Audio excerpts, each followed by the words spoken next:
बच्चों, आज हम आपकी सरस्वती मंथन मेरा अपना व्याकरण कक्षा 5 के पहले पाठ का अध्ययन करेंगे। हमारा पहला पाठ है भाषा और व्याकरण। भाषा और व्याकरण को अंग्रेजी में लैंग्वेज एंड ग्रामर कहते हैं। बच्चों, इन चित्रों को देखें। बच्चों, यहाँ देखिए, यहाँ दो बच्चे आपस में टेलीफोन पर बात कर रहे हैं। वह दोनों एक दूसरे की बात को सुनकर समझ रहे हैं। तो बच्चों, यहाँ पर मौखिक भाषा का प्रयोग हो रहा है। अब बच्चों, यहाँ देखिए, यहाँ एक व्यक्ति अखबार पढ़ रहा है। अखबार पढ़कर अखबार के शब्दों को पढ़कर समझ रहा है। तो यहाँ पर लिखित भाषा का प्रयोग हो रहा है। चलिए बच्चों, अब हम आपकी पुस्तक में पढ़ते हैं कि इसे कैसे पढ़ाया है। हमारा पहला पाठ है भाषा और व्याकरण। भाषा और व्याकरण को लैंग्वेज एंड ग्रामर कहते हैं। चित्रों को ध्यान से देखिए। इस पहले चित्र में मंत्री जी भाषण दे रहे हैं। आज माननीय मंत्री जी ने विशाल जनसमूह को संबोधित किया। रोहन ने अपने मामा जी को पत्र लिखकर कक्षा में प्रथम आने की सूचना दी। यहाँ एक महिला समाचार पढ़ रही है और एक व्यक्ति संकेत के माध्यम से समाचार दे रहा है। ट्रैफिक पुलिस वाले ने चौराहे पर गाड़ियों को इशारों से आने जाने का निर्देश दिया। पढ़ें और समझें। उपयुक्त चित्रों के आधार पर आपने देखा कि मंत्री जी बोलकर अपना भाषण दे रहे हैं। रोहन ने अपने मामा जी को पत्र लिखकर अपनी बात कही। एक समाचार वाचिका ने पढ़कर समाचार बोला और दूसरे व्यक्ति ने संकेतों के माध्यम से समाचार दिया। ट्रैफिक पुलिस वाले ने संकेतों से गाड़ियों को आने जाने का निर्देश दिया। दिए गए वाक्यों में भावों को या तो बोलकर प्रकट किया जा रहा है या लिखकर या संकेत के माध्यम से अपनी बात कही जा रही है। संकेतों के द्वारा भावों को समझ पाना थोड़ा मुश्किल होता है। अतः संकेत भाषा का सशक्त माध्यम नहीं माना जाता। अतः भाषा वह माध्यम है जिसके द्वारा हम अपने भावों को बोलकर या लिखकर दूसरों तक पहुंचा सकते हैं और दूसरों के भावों को समझ सकते हैं। भाषा के रूप। भाषा के मुख्यतः दो रूप माने जाते हैं। भाषा के रूप मौखिक भाषा और लिखित भाषा। मौखिक भाषा यह भाषा का वह माध्यम है जिसके द्वारा हम बोलकर अपने भावों को प्रकट करते हैं और दूसरा उसे सुनकर समझता है। सबसे पहले हम यही भाषा सीखते हैं। टेलीफोन पर बात करना, वार्तालाप करना, भाषण देना, रेडियो सुनना, टीवी देखना आदि मौखिक भाषा के उदाहरण हैं। लिखित भाषा, इसके माध्यम से हम लिखकर अपने भावों को प्रकट करते हैं और दूसरा पढ़कर उसे समझता है। जैसे समाचार पत्र पढ़ना, पत्र लिखना, अध्यापिका का कक्षा में पढ़ाना, छात्रों का पुस्तक में पढ़ना आदि। सांकेतिक भाषा, भाषा का एक और रूप सांकेतिक भी माना जाता है।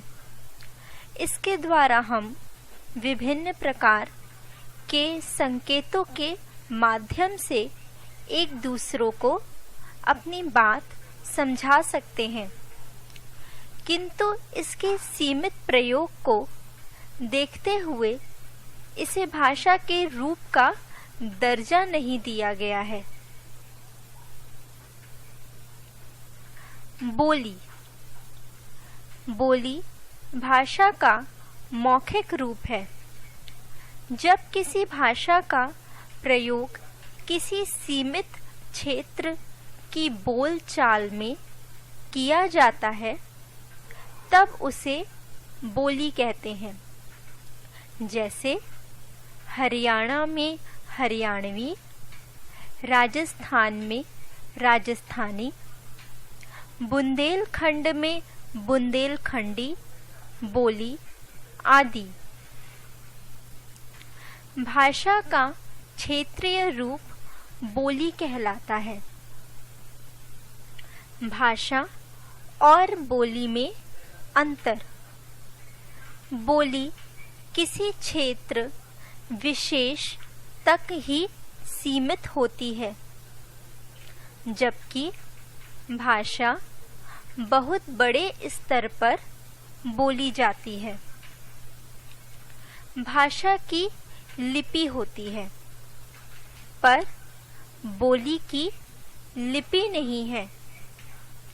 भाषा को हम अध्ययन की दृष्टि से 4 रूपों में विभाजित करेंगे। पहला, मातृभाषा।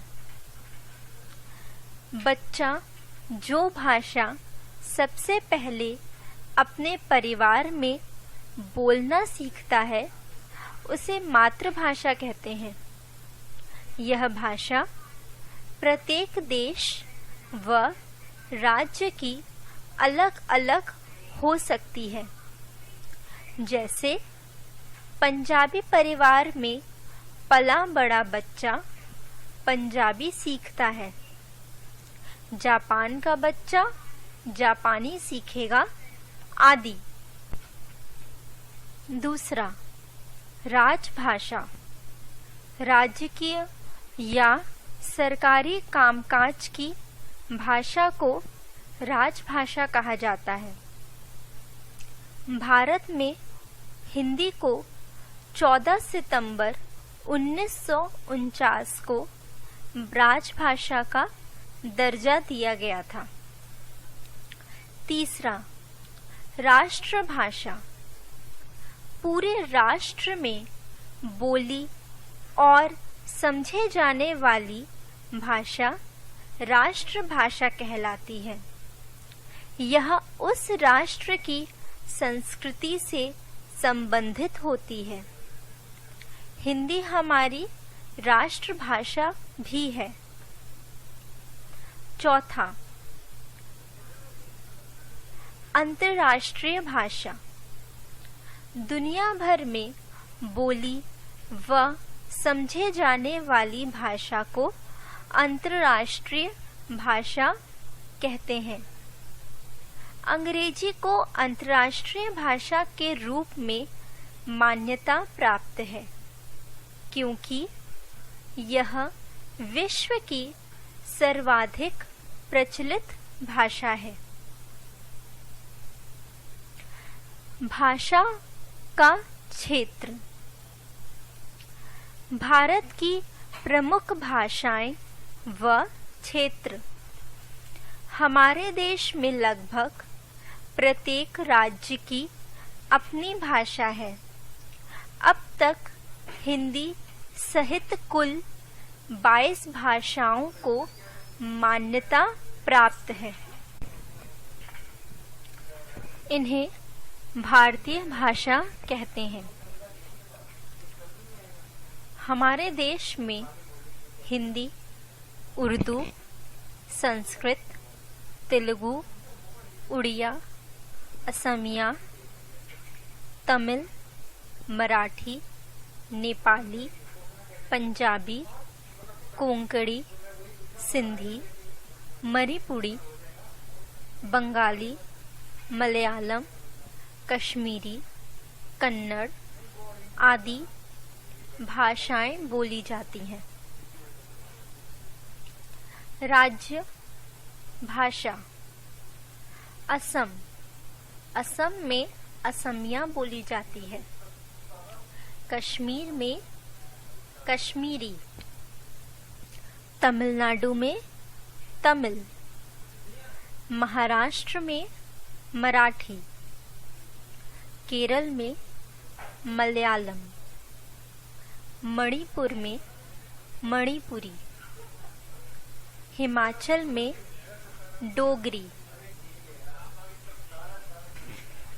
जो भाषाएं भारत के अलग अलग राज्य में बोली जाती है उन्हें भारतीय भाषा कहते हैं। विश्व की कुछ प्रमुख भाषाएं। पूरे विश्व में लगभग 6500 भाषाएं बोली और लिखी जाती हैं। इन्हें विदेशी भाषाएं कहते हैं। कुछ और देशों की भाषाएं हैं। भाषा देश। जापानी में जापान। चीनी चीन में बोली जाती है। रूसी रूस में बोली जाती है। अंग्रेजी इंग्लैंड में बोली जाती है। स्पेनिश स्पेन में बोली जाती है। अरबी अरब देश में बोली जाती है। लिपि। प्रत्येक भाषा को लिखने का एक तरीका होता है। जैसे यदि हम हिंदी में विद्यालय लिखना हो तो हम लिखेंगे वि द या ले। अंग्रेजी में स्कूल। विद्यालय को हिंदी अंग्रेजी में अलग अलग तरीके से लिखा जाता है। लिखने के इस तरीके या विधि को लिपि कहते हैं। अर्थात भाषा को लिखने के तरीके या विधि को लिपि कहते हैं। प्रत्येक भाषा की अपनी एक लिपि होती है। जैसे भाषा लिपि। संस्कृत हिंदी की लिपि है देवनागरी। अंग्रेजी की लिपि है रोमन। पंजाबी की लिपि है गुरुमुखी। भाषा लिपि। उर्दू की लिपि है फारसी। मराठी की लिपि है देवनागरी। बंगाली की लिपि है बांग्ला। व्याकरण। नीचे कुछ उदाहरण दिए गए हैं उन्हें पढ़ें और समझें। क, हम खाना खा लिए हैं। ख, तुम तुम्हारा काम करो। ग, बच्चे को छीलकर अनार खिलाओ। घ, आशीर्वाद दादाजी ने दिया। ऊपर दिए गए वाक्य पढ़ने में अजीब लग रहे हैं क्योंकि उनमें कुछ अशुद्धियां हैं। अशुद्धियों को दूर कर इन्हें दोबारा लिखते हैं। अशुद्धियों को दूर कर इन्हें दोबारा लिखते हैं। क, हमने खाना खा लिया है। ख, तुम अपना काम करो। ग, बच्चे को अनार छीलकर खिलाओ। घ, दादाजी ने आशीर्वाद दिया। यहाँ वाक्यों में थोड़ा बहुत सुधार करने से वाक्य का अर्थ भली भांति स्पष्ट हो रहा है। वाक्यों की गलतियों को किसी नियम के अंतर्गत ठीक किया जाता है। भाषा के कुछ नियम होते हैं। इन्हीं नियमों के अंतर्गत भाषा की पढ़ने लिखने में होने वाली गलतियों को सही किया जाता है। भाषा के इन नियमों की जानकारी व्याकरण से मिलती है। अतः व्याकरण वह शास्त्र है जिसके द्वारा भाषा के शुद्ध रूप का ज्ञान होता है। हमने सीखा। तो चलिए बच्चों, आइए देखते हैं कि हमने इस पाठ में क्या क्या सीखा, जिस माध्यम से हम अपने भावों को लिखकर, पढ़कर या बोलकर प्रकट करते हैं, उसे भाषा कहते हैं। हिंदी को 14 सितंबर 1949 को भारतीय संविधान में राजभाषा का दर्जा मिला। भाषा के मौखिक और लिखित दो रूप होते हैं। बोलना भाषा का मौखिक रूप है, लिखना भाषा का लिखित रूप है। भारत में अनेक तरह की भाषाएं बोली जाती हैं।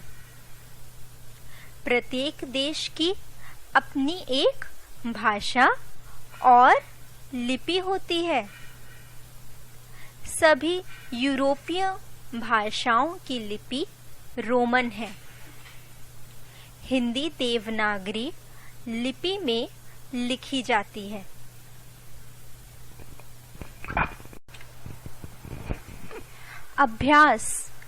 अभ्यास को हम अंग्रेजी में एक्सरसाइज कहते हैं।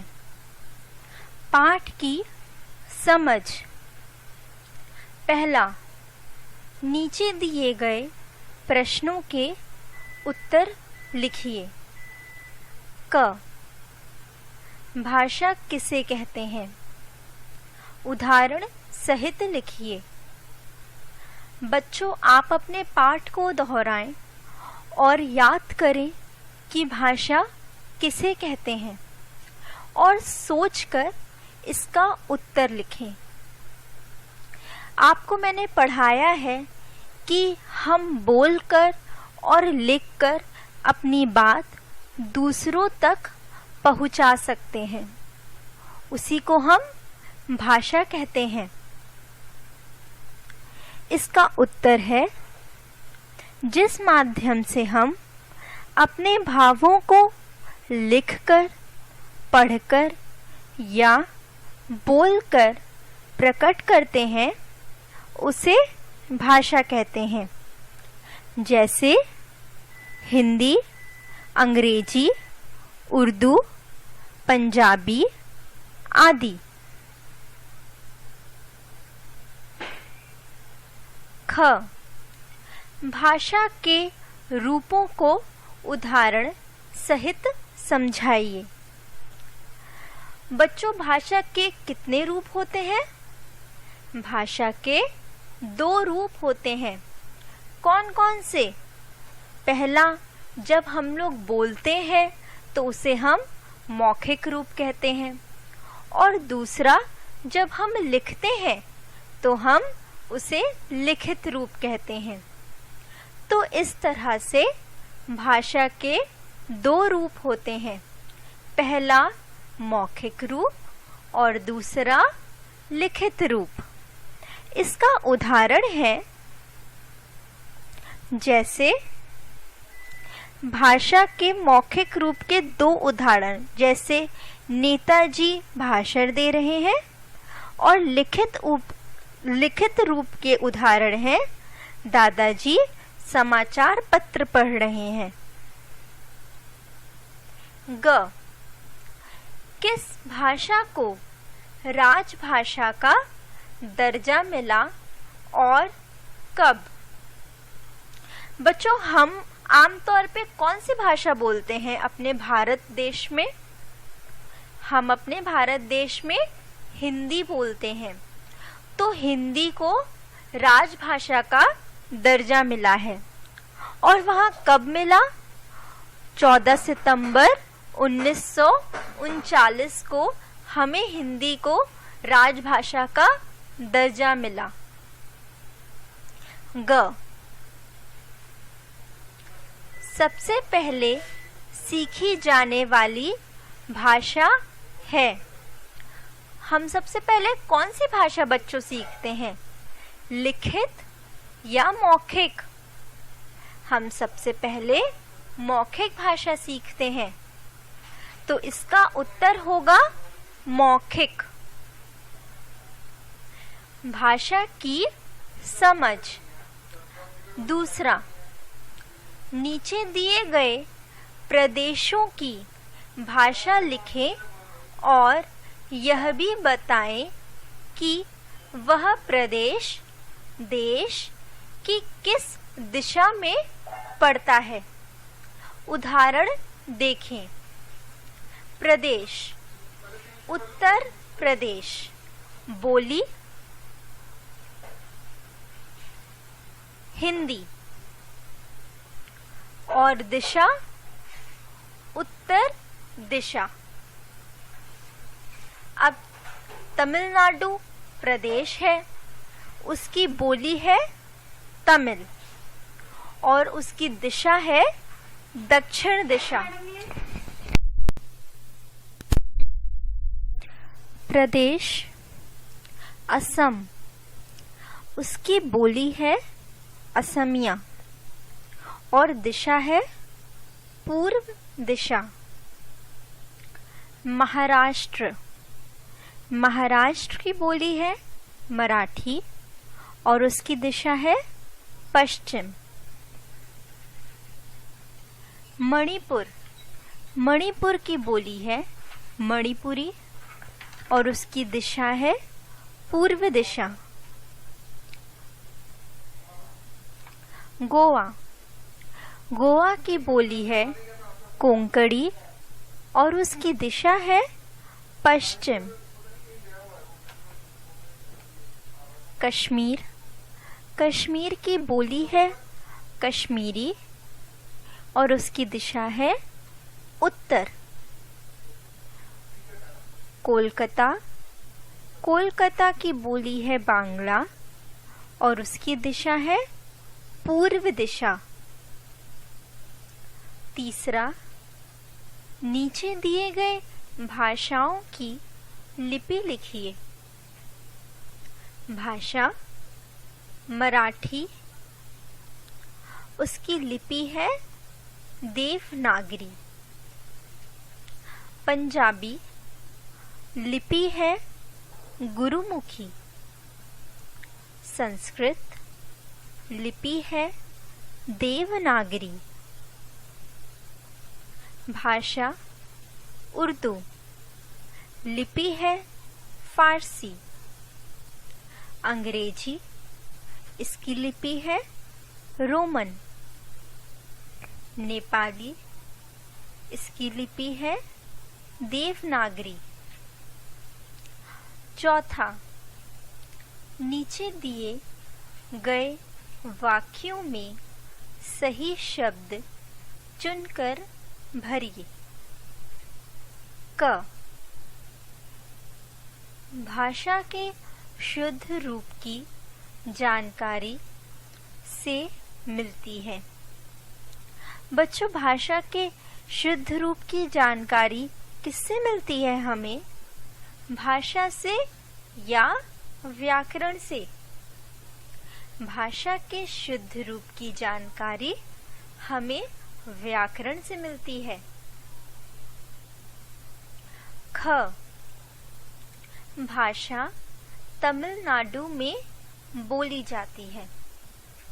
बच्चों, कौन सी भाषा तमिलनाडु में बोली जाती है? कन्नड़ या तमिल? बच्चों, तमिल भाषा तमिलनाडु में बोली जाती है। ग, राजस्थानी राजस्थान में बोली जाने वाली है। बच्चों, राजस्थान में बोली जाने वाली क्या है? बोली है या भाषा? राजस्थानी राजस्थान में बोली जाने वाली बोली है। घ, हिंदी लिपि में लिखी जाती है। बच्चों, हिंदी में कौन सी लिपि लिखी जाती है? हिंदी की कौन सी लिपि है? गुरुमुखी या देवनागरी? हिंदी की लिपि है देवनागरी। अंग, को हिंदी को राजभाषा का दर्जा मिला। बच्चों, हिंदी को राजभाषा का कब दर्जा मिला? 15 अगस्त या 14 सितंबर? बच्चों, हिंदी को राजभाषा का दर्जा 14 सितंबर को मिला। च, फ्रेंच की भाषा है। बच्चों, फ्रेंच कहाँ की भाषा है? फ्रांस की या स्पेन की? फ्रेंच फ्रांस की भाषा है।